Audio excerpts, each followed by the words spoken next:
Olá, sejam bem-vindos a mais um episódio do Vivendo Podcast.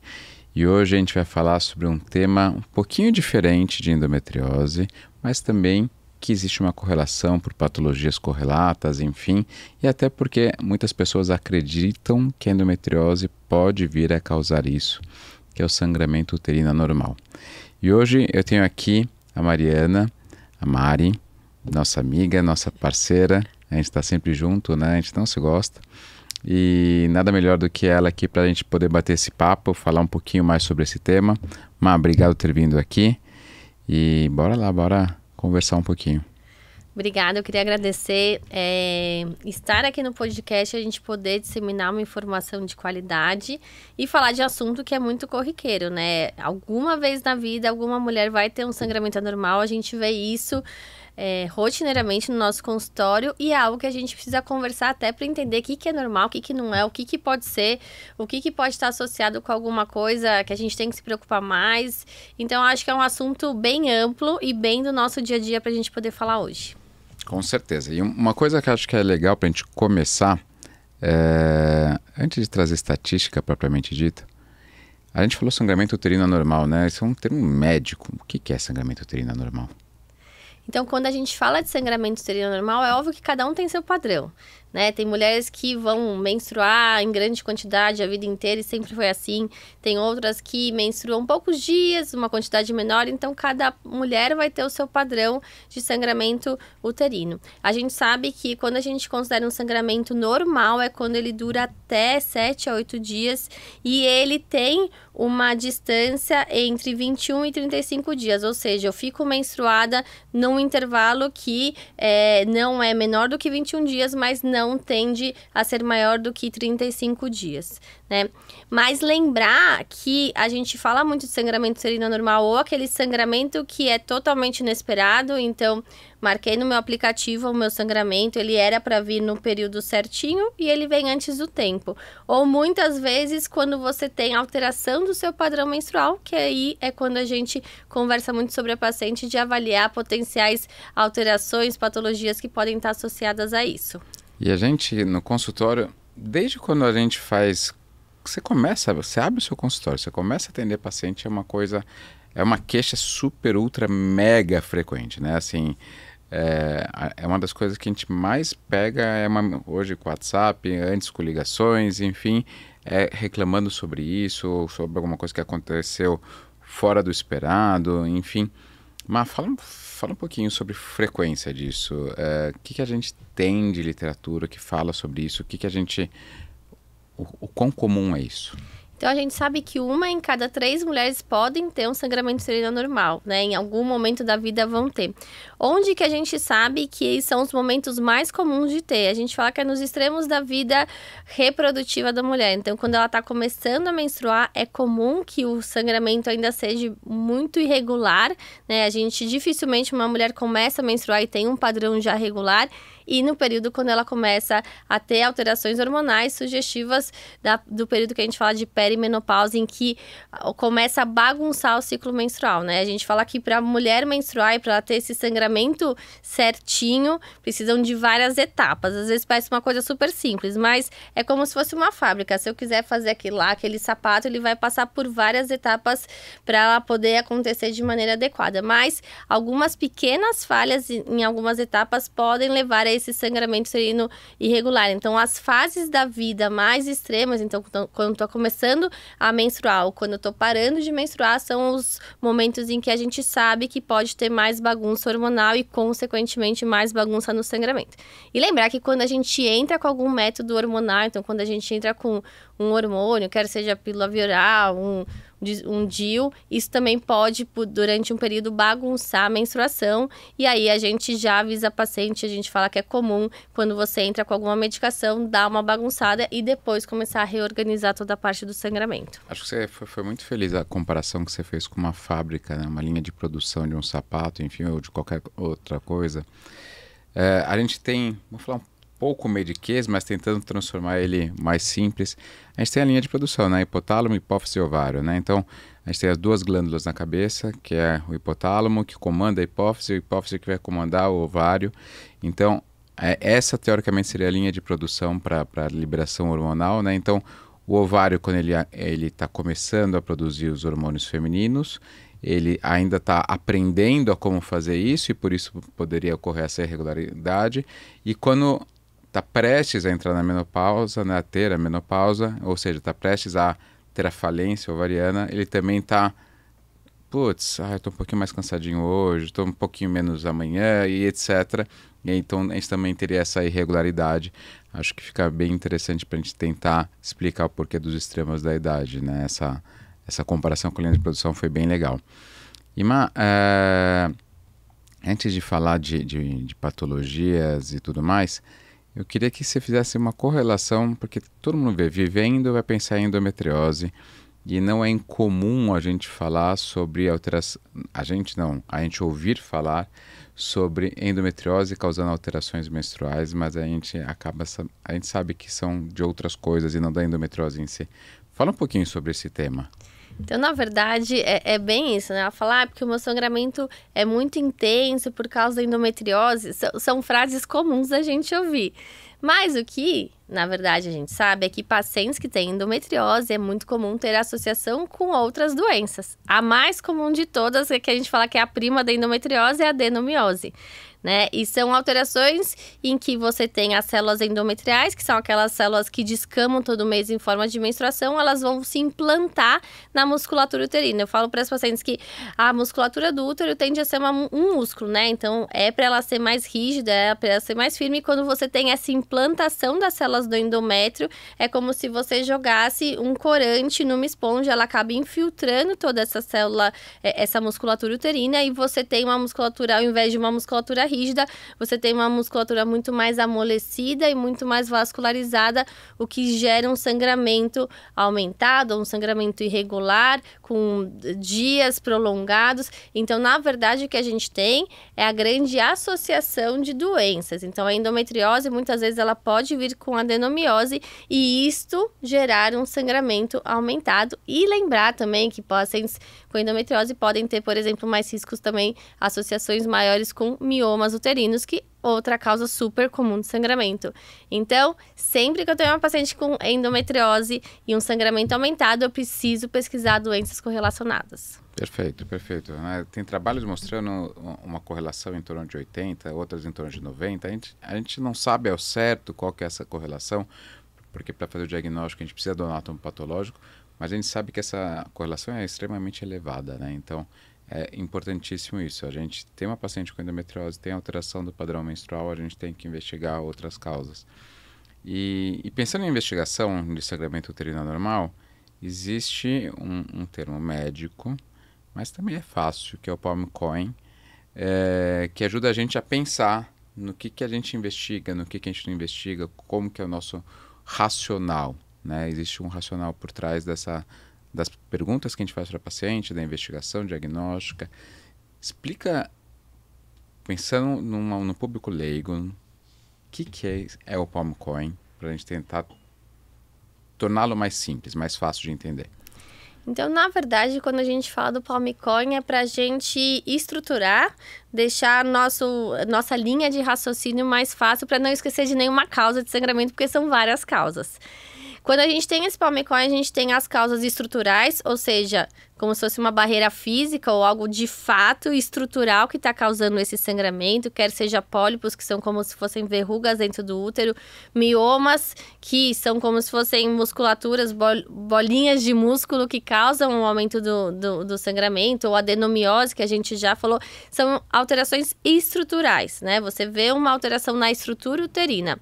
E também a gente não pode deixar de pesquisar, quando a gente fala do Palm-Cohen, das alterações que podem causar também sangramentos, como alterações hormonais, então que a gente falou dos extremos da idade, ou alterações de coagulação de uma paciente. Então a gente tem, ou alterações, por exemplo, de uso de medicamentos. A gente sabe que alguns medicamentos podem alterar a questão de sangramento. Então, a gente faz como se fossem alterações estruturais, que de fato tem alguma estrutura diferente no útero causando esse sangramento, ou alterações que não são estruturais, mas que podem gerar também um sangramento. No geral, de forma bem básica isso, e a partir de agora a gente pode falar um pouquinho especificamente de cada um desses aspectos. Acho que é bem isso. Acho que é uma coisa simples, né? E que é importante a gente relembrar para outras especialidades.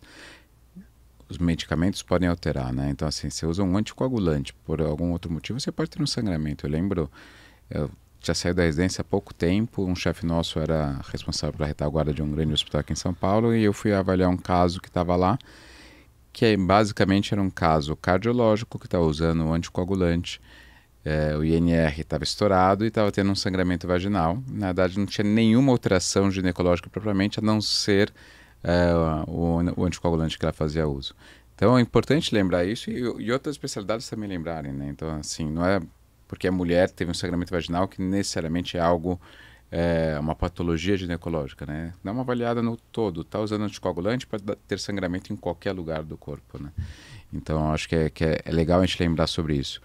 Mas vamos aproveitar então e vamos tentar falar um pouquinho sobre cada um dos temas. Pólipo, adenomiose, miomas, câncer, enfim, tentar falar como seria a investigação, como eventualmente como a gente faz esse tratamento, precisa tratar todo mundo, não precisa operar todo mundo, não precisa, para a gente tentar desmistificar algumas coisas aqui. Então, primeira coisa que a gente precisa fazer numa investigação, né, é ouvir. É a primeira coisa, né? É a gente sentar com a paciente e entender o que de fato está acontecendo. Não é incomum, às vezes, chegar uma paciente no consultório e falar assim, nossa, minha menstruação tá toda bagunçada. Aí, primeira pergunta que eu faço para elas, mas você anota em algum lugar a sua menstruação? Acho que foi tal dia, acho que foi outro. Hoje em dia, tem aplicativo que consegue controlar muito bem, te dá um padrão desse histórico de forma muito mais precisa. Então, a primeira coisa que eu falo para elas, acha que tá bagunçado, vamos anotar nos aplicativos e vamos entender se de fato está bagunçado. Porque, às vezes, ela fala, um dia veio no dia 8, outro dia veio no dia 4, mas a gente tem que entender a distância entre os ciclos, né? Não necessariamente eles vão vir no mesmo dia. Então, primeiro entender se de fato está bagunçado, ouvir a paciente, entender se tem algumas alterações que podem estar relacionadas a isso, como o uso da medicação, e a partir disso entender outros fatores que podem mostrar pra gente, eu tenho cólica associada, eu tenho dor na relação, eu tenho um tipo de sangramento que acontece sempre no meio do ciclo. Então, tipos de sangramento, fatores associados à escuta ativa da paciente é algo que ajuda também a gente antes de qualquer exame, né? Porque é muito isso, né? É exame, e não é só exame. A gente vê, num outro episódio, a gente comentou um pouco sobre consultas de convênio, e a gente vê muito isso, às vezes na correria, né? Enfim, a gente sabe como funciona de atender 5, 6, 7 pacientes em uma hora. Você não tem tempo de ouvir. E o principal, assim, sem dúvida nenhuma, para um bom diagnóstico é você ouvir e examinar, né? Então, assim, aquilo que a gente aprende no começo da faculdade de medicina, na propedêutica, uma boa anamnese, um bom exame físico fazem o diagnóstico na imensa maioria das vezes, né? Então, você falou muito bem, a gente tem que ouvir. E não é assim, ouvir por ouvir. A gente tem que estar disposto a ouvir, né? E quando você está disposto a ouvir e você presta atenção, você consegue pegar detalhes que mudam muito o seu racional e você pode mudar completamente de um diagnóstico para outro só ouvindo a paciente, né? Então, acho que é fundamental isso. Não é simplesmente vou pedir um ultrassom, pedir uma ressonância, pedir algum exame de imagem. Acho que a gente tem que ouvir e aí sim pensar em qual exame pedir, né? Não, e assim, ouvir até para entender se tem doenças associadas, né? Porque às vezes ela fala, não, porque eu tenho um sangramento aumentado. Aí você tá pensando em algumas patologias. E a partir do momento que ela vai te dando mais informações, você fala, putz, será que são duas doenças associadas? Porque uma doença fala mais a favor de algumas características, mas que não entram em outras características que foi dito. Então, até para você entender e ter uma visão completa, né? Eu falo que a gente tem que entender o máximo da nossa paciente, porque nem sempre ela tem um diagnóstico. Então eu descobri um pólipo, pronto. Eu sei que o sangramento é esse pólipo, né? Porque tem muita paciente que às vezes fala, então eu vou tirar o pólipo, vai resolver tudo, o sangramento vai ficar ótimo. Então, até pra gente entender se podem ter doenças que acontecem de forma concomitante. E às vezes não ficar preso num diagnóstico, então é o pólipo, pronto, vamos resolver, vamos tirar e tudo vai melhorar, né? Até pra ter uma investigação mais completa e um tratamento mais completo dessa paciente. Você falou bem, né? Porque às vezes você tira o pólipo, você resolve o fluxo menstrual, mas aquela mulher tem cólica, É. né? Você não prestou atenção que ela tem cólica. Você pegou um ultrassom que mostrou que tem um pólipo, é isso. Você tratou o ultrassom, você não tratou a paciente. E Né? aí você encurta o seu diagnóstico, né? Você não faz tudo pela... Ah, primeiro eu vou cuidar do pólipo, depois eu vou cuidar... Ah, não resolveu, depois eu vou olhar outra característica. Então você consegue ser muito mais resolutivo, Sim, né? com certeza, com certeza. Fora então, exame, escuta ativa, exame físico. O que seria fundamental para a gente seguir adiante nesse diagnóstico? Então a gente tem que entender, né? A gente falou muito de alterações estruturais ou alterações que não são estruturais, por exemplo, alterações hormonais.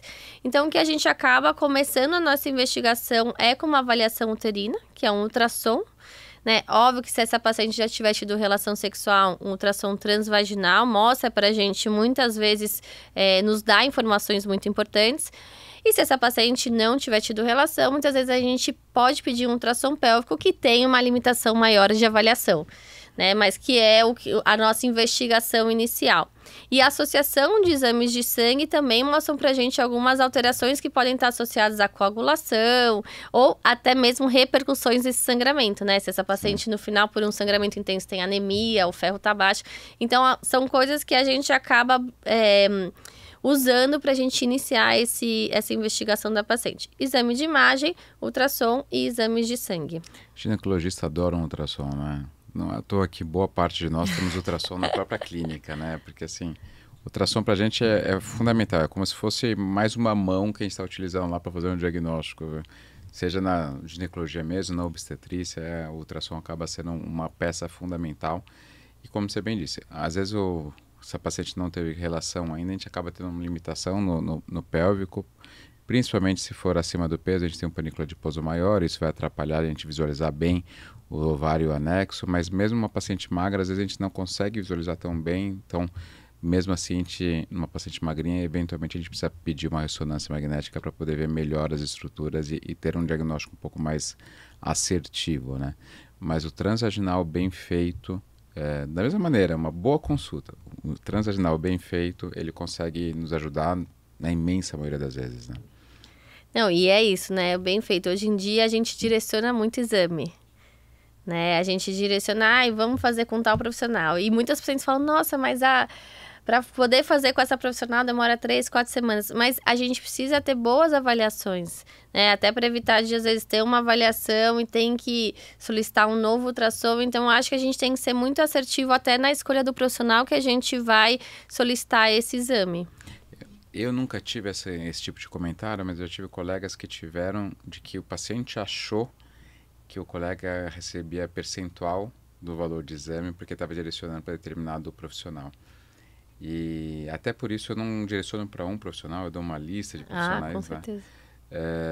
Mas assim, é fundamental que a gente tenha um exame bem feito. A gente sabe que tem exame que não dura nem um minuto sequer, né? Ao passo que tem pacientes que demoram meia hora, uma hora numa sala de exame com um bom profissional para ver com detalhes, porque ficou em dúvida aqui, ficou em dúvida colar, quer complementar aqui, associa uma outra técnica colar.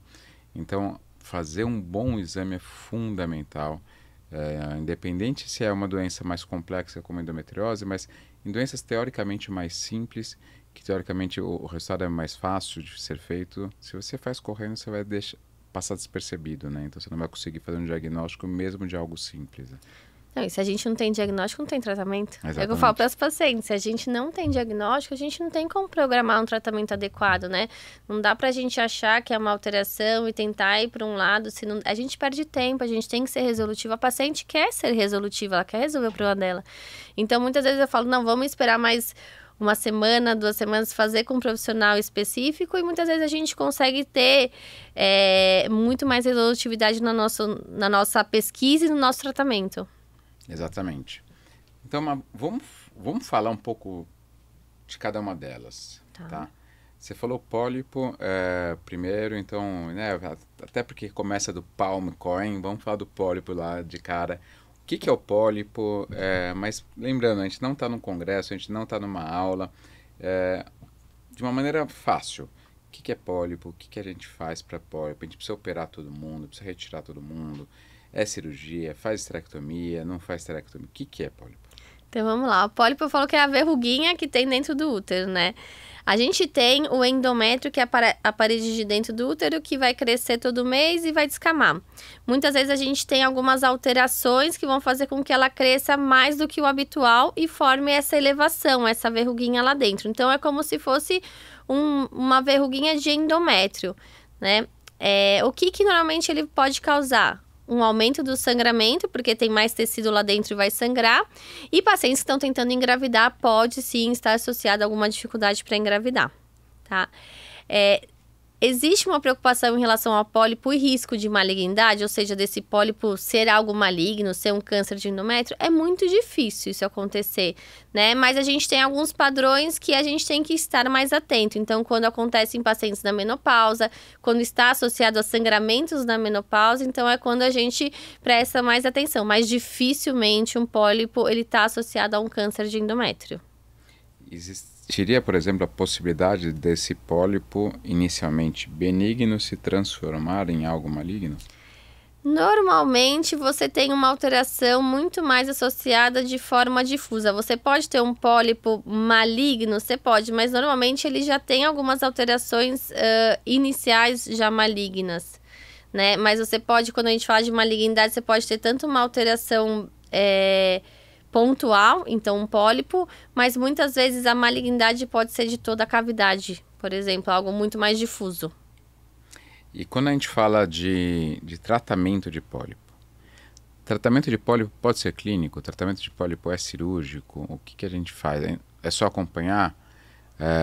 O que a gente precisa fazer com relação ao pólipo? Então, o pólipo, a gente fala que, assim, dificilmente ele vai desaparecer. A gente sabe, e tem isso na literatura, que pólipos menores do que 1 centímetro, numa menstruação abundante, eles podem ser eliminados. Tá? Então, algumas pacientes que fizeram um diagnóstico precoce do pólipo, têm menstruações abundantes, muitas vezes a gente até acompanha 1, 2, 3 ciclos para ver se ele vai ser eliminado. Pólipos pequenos, então a gente tem isso na literatura. Pólipos maiores do que 1 centímetro, dificilmente eles vão ser eliminados. Eles não regridem com anticoncepcional, não regridem com DIU, né? Eles são estruturas que já estão lá. Então, muitas vezes, quando são pólipos maiores ou que persistem em alguns ciclos, a gente acaba, de fato, retirando. E, principalmente, pólipos que aparecem em pacientes na menopausa, que já pararam de menstruar, são pólipos que a gente tende a tratar.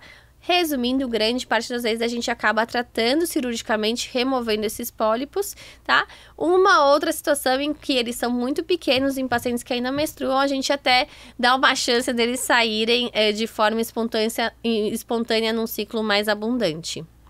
Eu acho que vou até levantar a bola para um tema que você adora, que eu sei. Então, assim, quando a gente faz a retirada de pólipo, a gente tenta fazer de uma maneira minimamente invasiva, né? E eu quero que você fale então um pouco o que é essa maneira minimamente invasiva e precisa internar essa paciente, dá para fazer no consultório, nesse procedimento, é um procedimento, é uma cirurgia? Fala um pouquinho sobre isso. Então, na verdade, o pólipo está lá dentro do útero. Como que a gente acessa ele? A gente entra com uma câmera lá dentro. Então, a gente faz como se fosse a endoscopia do útero, que chama histeroscopia. A gente entra com uma câmerazinha dentro do útero e nessa câmerazinha a gente tem uma alça que a gente consegue cortar e tirar esse pólipo, tá? É um tratamento muito pouco invasivo. Por quê? Porque a gente usa o orifício que a gente já tem, né? Que é aquele orifício onde nasce o bebê. Então, a gente tem o colo do útero, então a gente já usa esse orifício para poder entrar dentro do útero. A gente não tem que fazer corte, não tem nada mais invasivo. É algo que muitas vezes, quando a gente tem um pólipo pequeno, a gente programa para fazer no consultório. Então, pode ser feito sim no consultório, sem anestesia, mais pólipos menores, né? E daí a gente tem que avaliar, é uma paciente que já teve parto, é uma paciente mais idosa, é uma paciente que está na menopausa. Não é tão simples, a gente leva em considerações vários fatores para decidir se a gente vai fazer no consultório ou no centro cirúrgico. E a gente tem também a opção de fazer no centro cirúrgico, com anestesia. Nas pacientes que a gente tem que entrar, e muitas vezes ou tem pólipos maiores, a gente consegue com essa câmerazinha e com essa alcinha ir cortando e tirando todo esse material, né? E o bom é que é uma cirurgia, seja lá no consultório, seja lá no centro cirúrgico, muito rápida e muito resolutiva, e você consegue no mesmo dia ir de alta e levar a sua vida praticamente normal, né? A gente fala que o que pode acontecer depois da esteroscopia? Um pouquinho de sangramento e um pouquinho de cólica, porque a gente mexeu dentro do útero.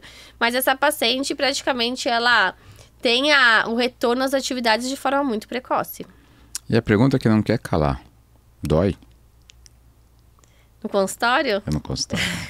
Olha, eu já fui paciente de esteroscopia no consultório 3 vezes.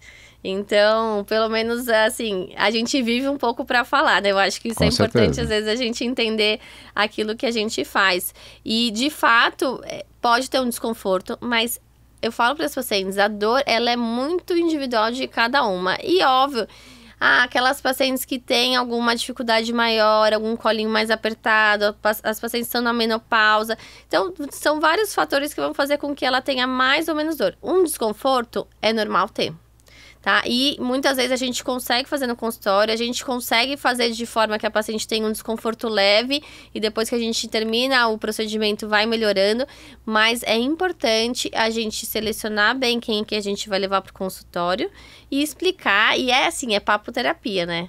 A gente Com vai certeza. conversando. Eu acho que uma comparação que deve guardadas as devidas proporções, mas é com a colocação de DIU no consultório. Sempre assim, né? Sempre que a gente compara. Porque tem paciente que vai com DIU no consultório extremamente bem, tranquila, sem dor. Nossa, doutor, era isso? Né? E tem outras que se mal começa, já, não, chega, não quero. E é de cada uma, Exato. e tá tudo bem, né? Fala para as pacientes, mas será que eu devia... Você tem que fazer do jeito que, de fato, vai te dar muito mais tranquilidade, né? Até porque a gente tem vários trabalhos e a gente vê isso na prática, que é a ansiedade é um dos fatores que mais dificulta a gente fazer no consultório. Então, a paciente ela tem que estar tranquila em relação a que, de fato, ela quer tentar fazer no consultório, vai ter um pouquinho de desconforto, tá tudo bem. Então, eu acho que é uma decisão, óbvio, que a gente toma junto com a paciente e que ela tem uma parte bem ativa em decidir para onde ir, seja no consultório, seja no centro cirúrgico. Acho que cada vez mais a gente tem que trazer esse tipo de coisa em relação a tudo, não somente a esteroscopia em si, o DIU, mas são as decisões compartilhadas, né? Nosso papel como médico é chegar, trazer evidência, trazer até a nossa opinião, trazer o que a medicina mandaria fazer, mas a decisão em si cabe ao paciente, né? Então, ainda que seja uma doença maligna, a gente não tem como impor nada, né? Então, eu acho que a gente expõe para a paciente e aí a gente vai conversar com ela e decidir em conjunto com ela. Não, até porque definir um tratamento requer você avaliar toda a rotina da paciente, todo o ambiente em que ela se insere, como que é a rotina dela, ela tem filhos, ela não tem, como que é o trabalho dela, qual que... Assim, não é só decidir, né? É algo que envolve muito mais e é algo muito mais individualizado. É óbvio que você tem padrões específicos e guidelines de tratamento, mas nem sempre você tem um só caminho. Sim, com certeza. Né? E levar em conta toda essa característica de cada mulher é fundamental. Sem dúvida. Às vezes um compromisso de trabalho pode ter que fazer postergar um tratamento. E tá tudo certo, a gente está vendo a individualidade daquela paciente em especial, né? Às vezes, teve uma paciente que a gente ia operar agora e que o filho precisou operar uma cirurgia mais urgente. A gente suspendeu a dela, vai fazer a dela no segundo semestre, enfim, quando ela estiver mais calma. E o filho foi submetido à cirurgia porque era o mais importante naquele momento. Então, acho que é exatamente isso. A gente vê a rotina, o dia a dia, as peculiaridades de família, de trabalho, de tudo para a gente poder tomar essa decisão em conjunto. Eu acho que é função nossa como médico entrar no equilíbrio entre falar dos riscos e não exagerar no que, né? Sim. Porque eu acho que é muito isso. Putz, a gente precisa tratar, mas o quanto que é urgente, o quanto... Até para não virar um desespero e até para a paciente poder pensar de forma mais racional e encaixar isso de uma forma que não fique... Que não mude toda a rotina dela, ou que não tenha um impacto emocional na rotina muito importante. Ontem mesmo eu estava atendendo uma paciente e a frase dela... Eu não gostei do Dr. Fulano de Tal que eu passei antes aqui, porque ele era muito sargentão. Ele me falava as coisas, eu tinha que fazer do jeito dele, naquele momento, tudo certo. Doutor, eu não queria fazer, eu não acho que eu precisava operar naquele momento e tal. E é bem isso, né? Acho que esse tipo de medicina em que a gente simplesmente falava e impunha a nossa visão e aquilo era o correto e acabou, não existe mais. A gente tem que justamente fazer isso. É um equilíbrio sem assustar a paciente para a gente ajudá-la a tomar a melhor decisão. Mas a melhor decisão para uma pode ser diferente da melhor decisão para outra, né? Então acho que isso é muito importante. E eu acho que o acesso à informação também trouxe isso, né? Sim. Hoje a paciente ela já chega com muito mais informação, ela sabe que ela tem muito mais poder de escolha. Então uma relação muito diferente do que era antes. Com certeza, com certeza. A gente começou com o Google, né? Hoje com o ChatGPT, a gente mesmo estava comentando sobre o ChatGPT agora há pouco. Você consegue fazer qualquer pergunta, né, que você queira no ChatGPT, ele vai te dar uma resposta, os possíveis tratamentos, um plano de acompanhamento. Se quiser, ele faz tudo. Só que ele não vai saber avaliar as individualidades, né? Então, acho que isso que é importante. As peculiaridades de cada um, isso não adianta. Isso é uma consulta médica bem feita, né? Em que você esteja disposto a ouvir para poder realmente tomar uma decisão conjunta. Ima, a gente falou um pouco de pólipo. A ideia não é ser aula de nada, né? Então vamos mudar um pouquinho, vamos falar um pouquinho de cada. Então, até seguindo o PalmCoin, vamos falar um pouquinho da adenomiose, que a gente já deu uma introdução inicial e é um assunto bastante difícil, né? Nem sempre a gente vai ter as respostas. Então vamos mudar aqui o foquinho para a adenomiose um pouco. Então, a gente já falou que a adenomiose é quando você tem a infiltração das células do endométrio, aquela camada de dentro da musculatura uterina. Então, quais são as principais características que essa paciente vai ter?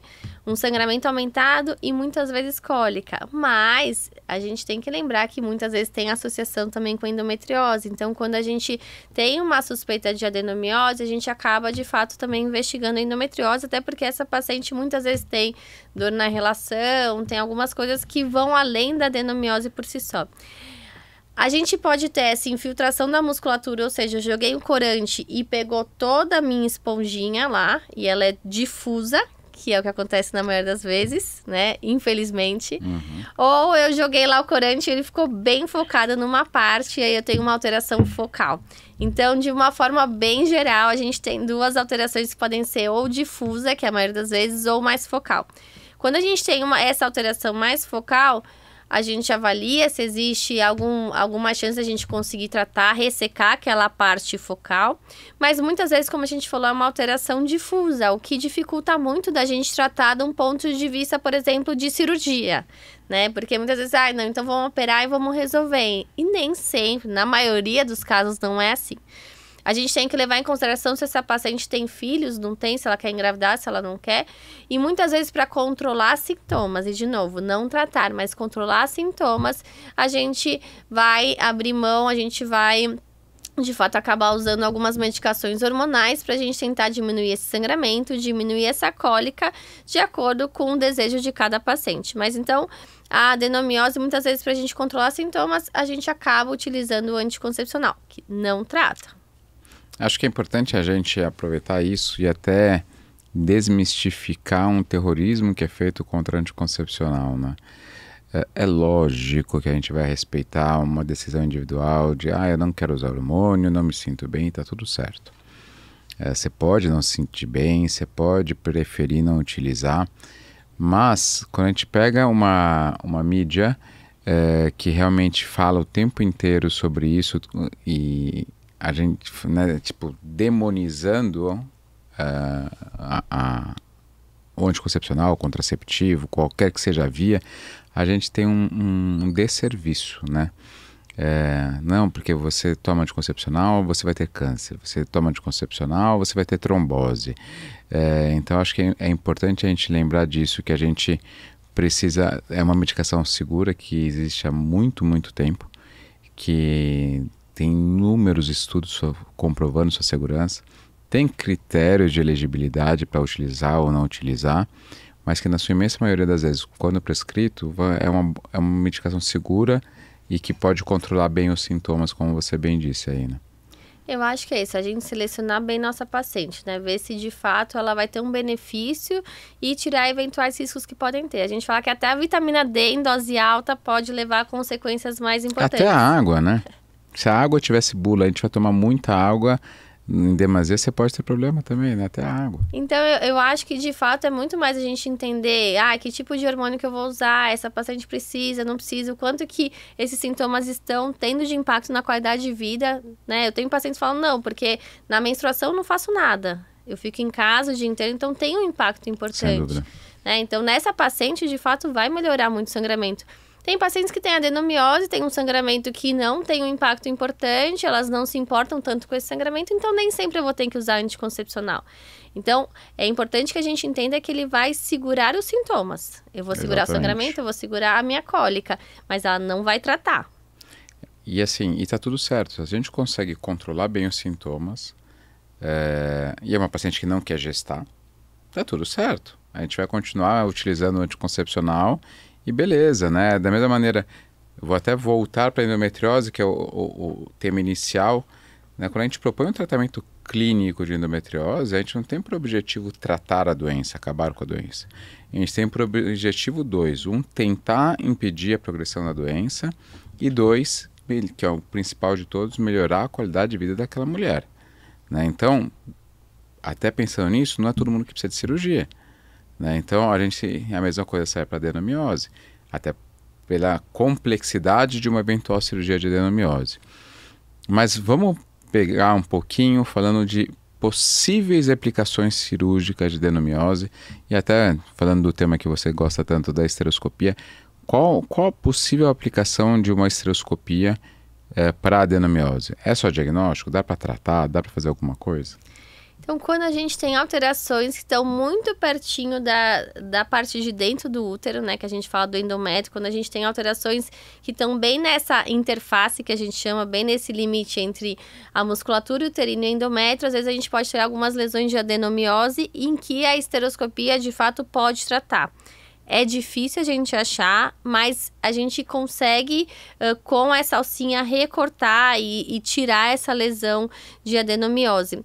E tem alguns casos mais diferentes em que a gente tem algumas adenomioses que parecem miomas. E aí, a hora que você começa a ressecar, você começa a entender que é uma adenomiose. Então, lesões focais, principalmente que estão mais na parte de dentro do útero, a esteroscopia pode ajudar.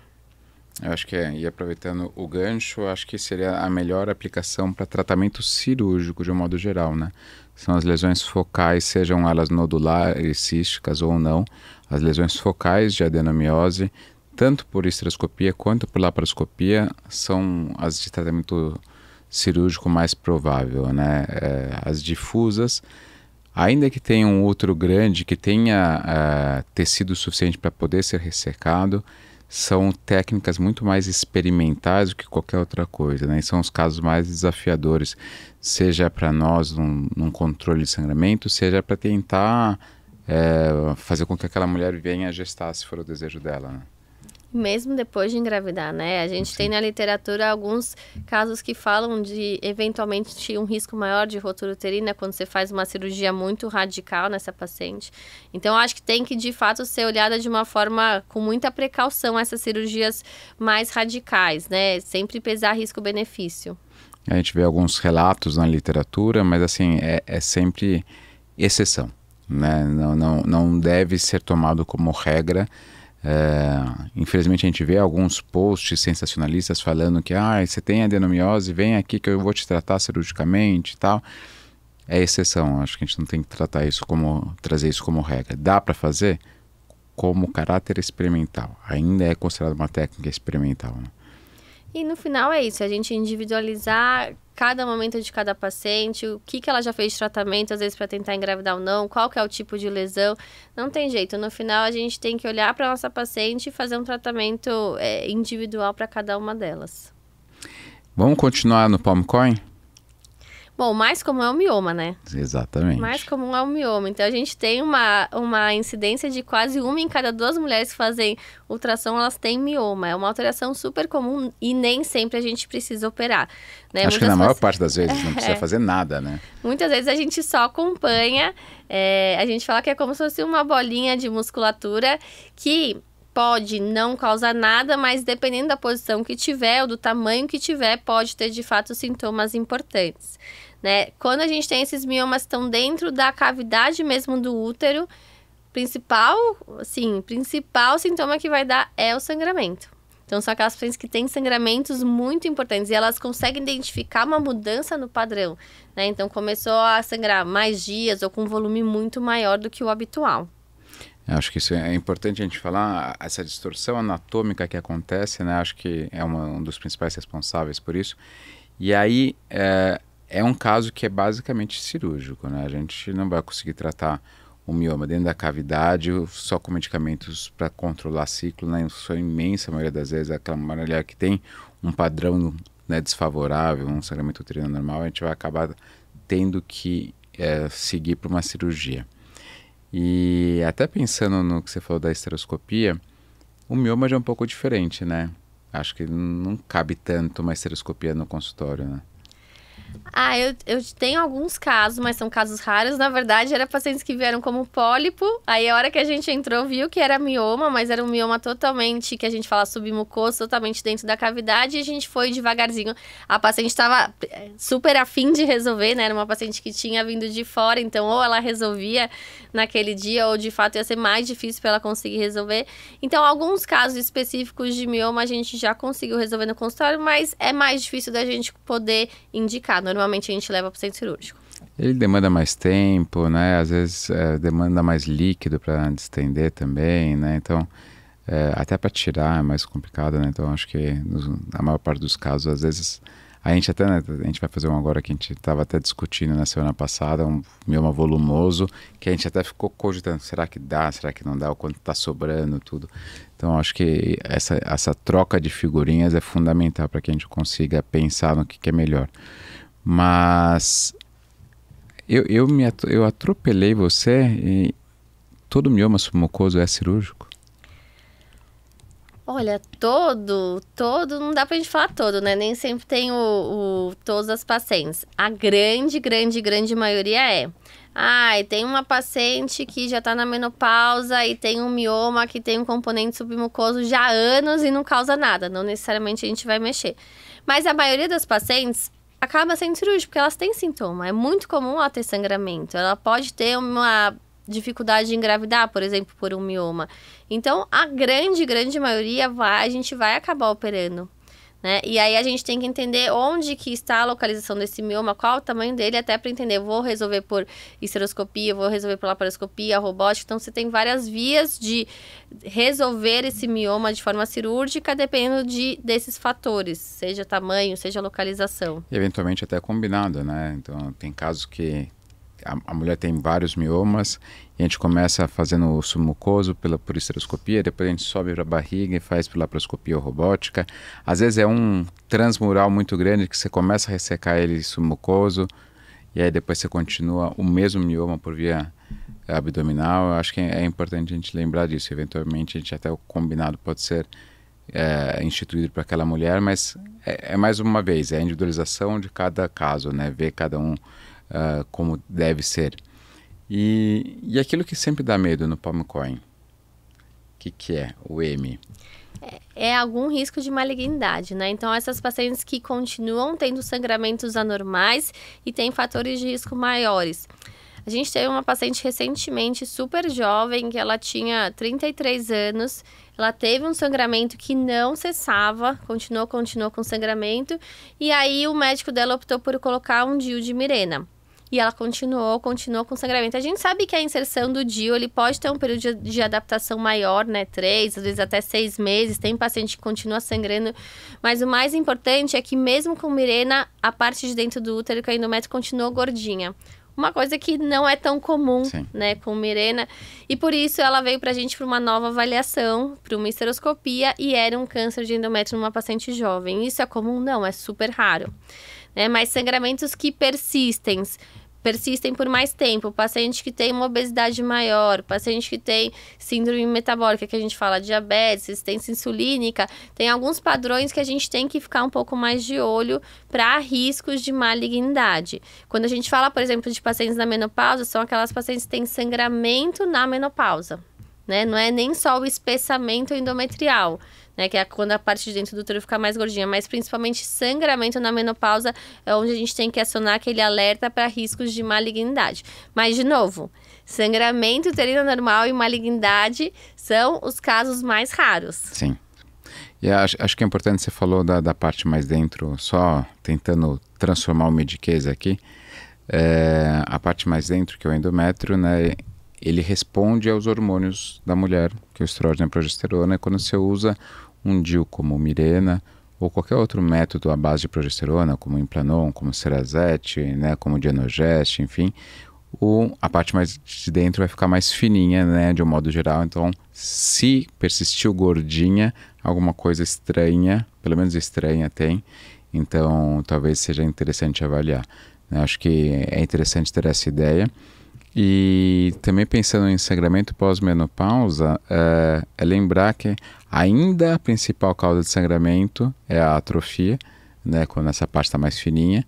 Então fica tão fininha que os vasos da musculatura uterina ficam expostos e dão um sangramento. Mas justamente a gente fazer uma avaliação conjunta com o ultrassom e ver que está mais gordinho, tem alguma coisa errada, vamos avaliar isso daí direitinho, né? Sempre você combinar o exame de imagem com o sintoma da paciente, que é o que a gente conversou desde o começo aqui do podcast, e entender, estimar riscos. Então, quando a gente fala, por exemplo, de câncer, eu vou ter como, para eu estimar o meu risco, o meu exame de imagem, o sintoma que essa paciente tem e os fatores de riscos associados que podem aumentar o risco dessa paciente ter câncer de endométrio, seja ele obesidade, seja síndrome metabólica. Então, eu tenho alguns riscos que podem ser aumentados. Acho que é até interessante a gente falar um pouquinho sobre esses fatores de risco, do porquê são fatores de risco, né? Por que a obesidade ou a síndrome metabólica são fatores de risco para o câncer de endométrio? Então, a gente sabe que quando a gente tem um aumento do peso, ou quando tem obesidade, a gente tem a produção de estrógeno pelas células, como se fosse pelo tecido adiposo, né? Então, você começa a aumentar o estrógeno circulante. Foi aquilo que o Patrick falou. Quando você tem estrógeno, ele vai alimentar aquele endométrio, aquela parte de dentro. Por isso que a gente não faz reposição hormonal com estrógeno sem a progesterona naquelas pacientes que têm útero, né? Então, o estrógeno é como se ele aumentasse aquele endométrio, que é a parte dentro do útero, para ir crescendo. Quem que vai ser o guardião do endométrio? É a progesterona, ela que vai segurar e deixar esse endométrio mais fininho, né? Então, quando você tem um estímulo muito grande com estrógeno, que acontece quando tem um ganho de peso importante, quando tem obesidade, você pode ter o aumento desse endométrio, e esse aumento desenfreado pode levar a um câncer de endométrio. Acho que deve ter surgido provavelmente uma dúvida aqui para o pessoal, que a gente falou sobre o eixo hipotálamo, hipófise e ovário, e os ovários produziam os hormônios femininos. Existe uma produção que é a principal produção dos estrógenos femininos, que são pelo ovário, né, a produção de estradiol, mas existe uma produção periférica pelas células gordurosas, que é a estrona, né? Então, a gordura pode se transformar num tipo de estrogênio que poderia levar a isso. Até para a gente raciocinar e entender isso, um homem obeso, ele pode ter um aumento das mamas pela produção aumentada de estrona, que pode agir no tecido mamário masculino, porque a gente também tem tecido mamário, levando a um aumento das mamas. Então, acho que é importante a gente entender tudo isso. Então, a obesidade é um fator de risco porque eu não gosto de gordo? Não é isso, né? É porque a obesidade significa um aumento da produção de estrona. Além de tudo mais que a gente sabe hoje sobre a obesidade, da inflamação crônica, da resposta imune alterada. Então, quando a gente fala sobre um combate à obesidade, é um combate a diversas doenças que a obesidade pode vir a levar, né? Então, é importante a gente ter isso em mente também, que não é um padrão estético, e sim um padrão de saúde. É algo que a gente orienta na nossa consulta, né? Até por estar associados a alguns riscos, né? Então, a atividade física, a questão alimentar, ela pode estar associada não só à obesidade, mas processos inflamatórios. Então, é algo que é aquilo que a gente estava falando, engloba como um todo o nosso tratamento, a nossa avaliação da nossa paciente para olhar de uma forma mais completa e ter um tratamento mais resolutivo. E é aquilo que a gente falou desde o princípio, não estou tratando um exame, eu estou tratando uma paciente, né? E a prevenção, né? Você falar sobre isso é você prevenir de você ter esse aumento do estrógeno, o aumento de todas as consequências que isso pode levar. E na Covid ficou muito famoso isso, né? Da resposta imune diferente. O paciente obeso era um paciente de maior risco, de um risco de evolução pior na Covid, né? Então a gente viu que realmente existia uma resposta imunológica daquele paciente alterada. Então, mais uma vez, não é um padrão estético, é um padrão de saúde que a gente gosta de falar, que a gente quer falar bastante aqui. E antes de passar para as doenças hormonais, pelas alterações hormonais, porque acho que basicamente são os extremos que a gente falou e a gente conseguiu falar, tem um outro tema que ficou mais famoso nos últimos anos, nos congressos, e que ele pode levar também a alteração de sangramento, né? Fala um pouquinho de estimocele. Então a estimocele está em alta, tá né? Em alta agora a estimocele está super em alta. A estimocele sempre esteve lá, né? Ela está em alta agora, mas ela sempre esteve lá. É que a gente não teve esse olhar mais acurado para ela. Mas a estimocele a gente fala que é a cicatriz da cesárea. Então, quando essas pacientes elas vão ter o bebê, tem que fazer um cortezinho no útero.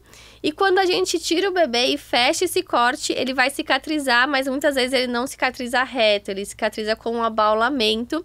Então, a gente fala que é como se fosse um abaulamento que você pode acumular muco, você pode acumular sangue. Então, o que acontece? Essa paciente ela vai ter a menstrua. Só que a gente fala que fica esse depósito em que ela acaba acumulando sangue. Então, ela menstrua, elimina, mas tem aquele sangue depositado que ela vai conseguir eliminar só no meio do ciclo. Então, qual que é o padrão que a gente fala que é esse sangramento mais da estimocele? Menstruou, fica um tempo sem menstruar, acabou, depois de uns 4, 5 dias menstrua de novo, né? Tem esse escape, que é um sangramento mais escuro, porque é um sangramento antigo, com bastante muco, porque esse depósito acaba acumulando não só líquido, não só sangue, mas também muco. E tem um cheiro mais intenso por ter associação de muco e sangue mais antigo, né? Então, é um sangramento que a gente fala intermenstrual, normalmente em pequena quantidade, mais escuro. E pode estar associado à cólica. Toda estimocele precisa tratar? A maioria a gente não trata. Então, a maioria é um achado de exame, né? Hoje em dia tem se colocado mais um laudo da estimocele, mas é um achado de exame, a gente só vai tratar aquelas pacientes sintomáticas. E o que é sintomático? Ou é isso que a gente falou, paciente que tem esse sangramento urino normal, que muitas vezes a gente pode tratar com hormônio, pode tratar de outras formas, né, do ponto de vista clínico, mas principalmente pacientes que têm dificuldade para engravidar também, tirando diversos outros fatores que possam estar associados, o tratamento cirúrgico eventualmente pode melhorar a questão reprodutiva dessa paciente. Acho que é um assunto denso, né? A gente tentou resumir aqui em uma hora. Mas faltou um. Faltou um? Que também não está no Palmicoin, também é uma causa mais difícil, endometrite. Endometrite, verdade, verdade. Então fala um pouquinho da endometrite. É mais difícil, a gente acaba indo muito por exclusão, né? A endometrite é como se fosse uma inflamação intrauterina. O ultrassom é normal, porque o ultrassom não consegue ver alguns fatores pequenos, como tá mais vermelhinho dentro do útero, tá mais gordinho. Quando você tem esse processo inflamatório dentro do útero, você tem pequenas alterações que causam uma inflamação mais intensa e pode levar a sangramentos irregulares e uma eventual dificuldade para engravidar. Então, é uma inflamação uterina. Muitas vezes o ultrassom pode estar normal e a gente acaba tendo essa suspeita ou porque essa paciente tem sangramentos que a gente não consegue tratar ou porque eventualmente ela pode ter uma dificuldade para engravidar que também sem outras causas. E a investigação da endometrite? Em algumas, quando a gente tem essa suspeita, muitas vezes a gente faz esteroscopia, que é o que a gente falou, a endoscopia do útero, faz uma biópsia e consegue fazer esse diagnóstico e faz o tratamento dessa paciente com antibiótico prolongado em torno de 10 a 14 dias. E essa paciente consegue melhorar o padrão menstrual e muitas vezes ter uma melhora do ponto de vista de reprodução. Mas isso eu vou deixar para doutora Paula, que está aqui, para falar de toda a parte daqui a pouquinho ela fala um pouquinho para a gente sobre de reprodução. Tudo isso. A gente tentou resumir aqui em 1 hora um assunto mega denso. Cada um dos temas seria motivo de uma aula, né? E a gente tentou transformar em algo simples para que todo mundo entendesse a complexidade que é. E levando até em consideração daquilo que você falou logo no começo, que 1 em cada 3 mulheres pode experimentar durante a vida um sangramento uterino anormal, eu quero que você deixe uma mensagem final, tanto para tranquilizar, não assustar ninguém, mas também para mostrar a importância do tema. Então, eu acho que quando a gente fala de sangramento uterino anormal, o principal fator que a gente tem que ter, uma vez que é muito difícil você ter um impacto do ponto de vista de ser algo maligno mesmo, é a gente entender o quanto que esse sangramento ele vai ter do ponto de vista de qualidade de vida, né? Hoje em dia a gente fala assim, mas tudo bem ter um pouco de cólica, tudo bem ter um pouco de sangramento. A gente sempre teve, né? Ou, minha família foi assim, minha mãe era assim, minha tia era assim. Mas a gente tem que olhar e entender o quanto que esses sangramentos anormais, eles têm de impacto no dia a dia, porque tem paciente às vezes que fica sangrando um pouquinho durante 10 dias, 15 dias. E isso vai ter um impacto que ela fica mais ansiosa, isso gera mais estresse, ela não consegue ter às vezes relação por causa disso. Então não é só um sangramento, mas é o que esse sangramento significa. Então, acho que principal notícia não, mas principal dica que a gente dá é olhe para você mesma.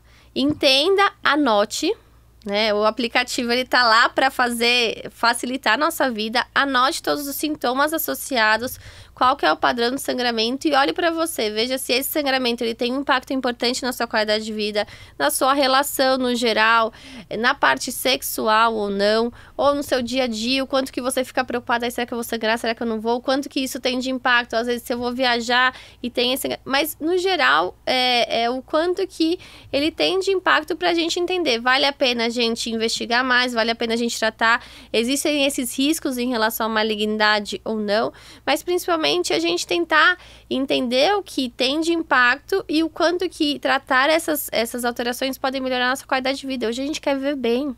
A gente não quer viver, eu não quero viver, eu quero viver bem. Então eu tenho que entender... Você não quer sobreviver, não, você quer viver eu quero entender então o que pode, o que hoje faz com que eu tenha pequenas preocupações ou que tenha algum impacto no meu dia a dia, mesmo que seja pequeno, para eu ir melhorando, né? E ir vivendo cada vez de forma melhor. Acho que é isso. Então, até pegando isso daqui, anyone can change everything. Então, todos podemos mudar, né? Pequenas ações podem ser capazes de modificar muita coisa.